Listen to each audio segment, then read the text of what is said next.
La Super League est un sujet qui divise. Hamza, Ramzi, vous avez chacun 3 arguments pour nous faire changer d'avis. Round 1. Fight.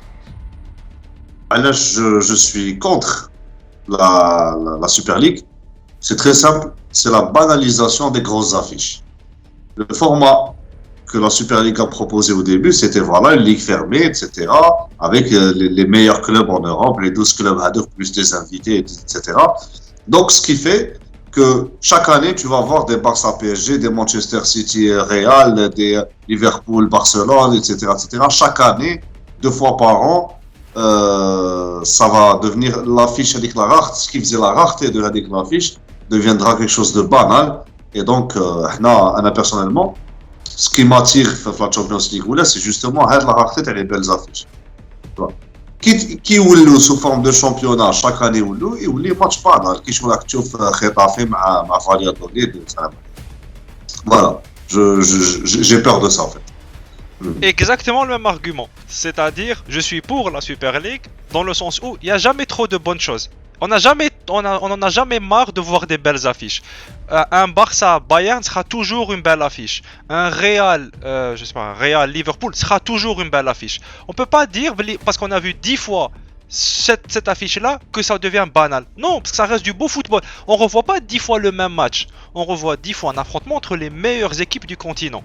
Donc oui, je suis pour ça. Au contraire, je suis vraiment pour le fait d'avoir justement que des affiches.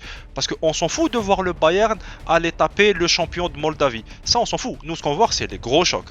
Moi, personnellement, j'ai exactement la position inverse par rapport au même argument. Je veux voir chaque année uniquement des grosses affiches. Surtout si on paye pour ça. Je veux voir que des grosses affiches. C'était mon argument. Round 2. Fight. Deuxième argument, là, je suis contre la Super League, c'est tout simplement parce que, Anna, personnellement, je suis nostalgique, romantique le football. Ça veut dire que j'aime bien les belles histoires. Alors, pour moi, ce qui fait le charme de la Champions League ou les compétitions internationales, européennes, où tu prends les meilleurs de plusieurs championnats au club, c'est هذاك l'outsider, هذاك اللي يعيش une belle histoire.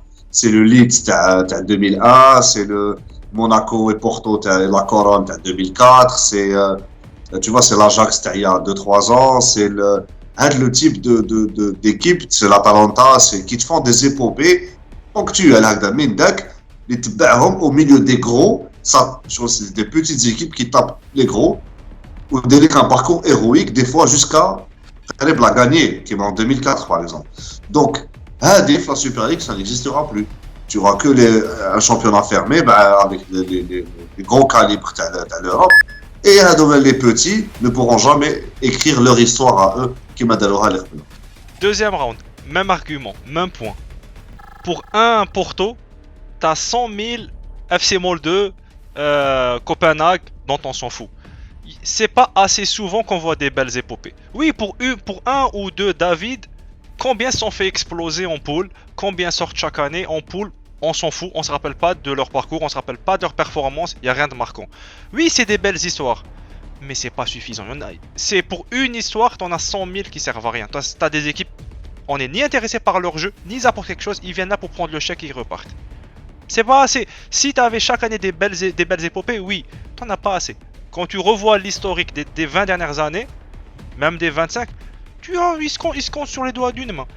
Les Leeds, Porto, mais au final, c'est toujours les gros qui... À la fin, c'est toujours les gros qui gagnent. Hein. C'est joli, c'est pour la beauté du sport, mais là, on a dépassé la beauté du sport, on parle d'argent. Donc on n'est plus sur ça. C'est mon argument. Final round. Fight. Alors, mon troisième et dernier argument, pour moi, c'est la notion du mérite. On est en train de parler de sport. C'est du sport que le meilleur gagne, que le meilleur obtient le résultat. Aujourd'hui, le candidat une Super League championnat fermé, ça sert à quoi de gagner le championnat si tu n'accèdes pas à quelque chose de plus grand après? D'habitude, tu investis, tu recrutes, etc. Tu as des championnats je dois te la Champions League et te frotter au gratin européen. Quand tu m'empêches d'aller le gratin européen, ça sert à quoi le championnat? Ça sert à quoi de recruter? Ça sert à quoi de former? Ça sert à former les gros. Tu me diras, c'est un peu le cas aujourd'hui. Mais le mérite ne sera plus là. Je gagne le championnat parce que je ne joue pas Super League. ما عندهاش معنى pour moi.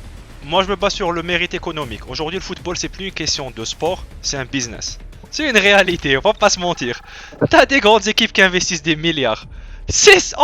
Tant que le foot est un business, il n'y a plus de question de mérite sportif. Si c'est une question de mérite sportif, alors gagner ton championnat, c'est méritoire. On est content de gagner on est content d'être champion de son pays. La Champions League, c'est de l'argent. T'as des clubs qui mettent des milliards chaque année. C'est injuste aussi que ces gens-là doivent partager le butin avec des petits clubs. Le monde n'est pas une utopie. On est très loin de ça. Tant que l'argent est roi, le jour où on sortira l'argent de l'équation, oui. Si on revient aux Champions League, les années 90, ok. Là maintenant, c'est plus le cas. C'est l'argent. Donc il faut trouver un moyen soit de revoir le modèle économique, c'est ce qui est en train d'être fait. Sinon, il y a un souci. Parce que les gros clubs vont finir un jour ou l'autre par vouloir une Super League pour pas partager le butin avec les petits. C'est le capitalisme, c'est le capitalisme appliqué au football. C'est mon argument. Verdict.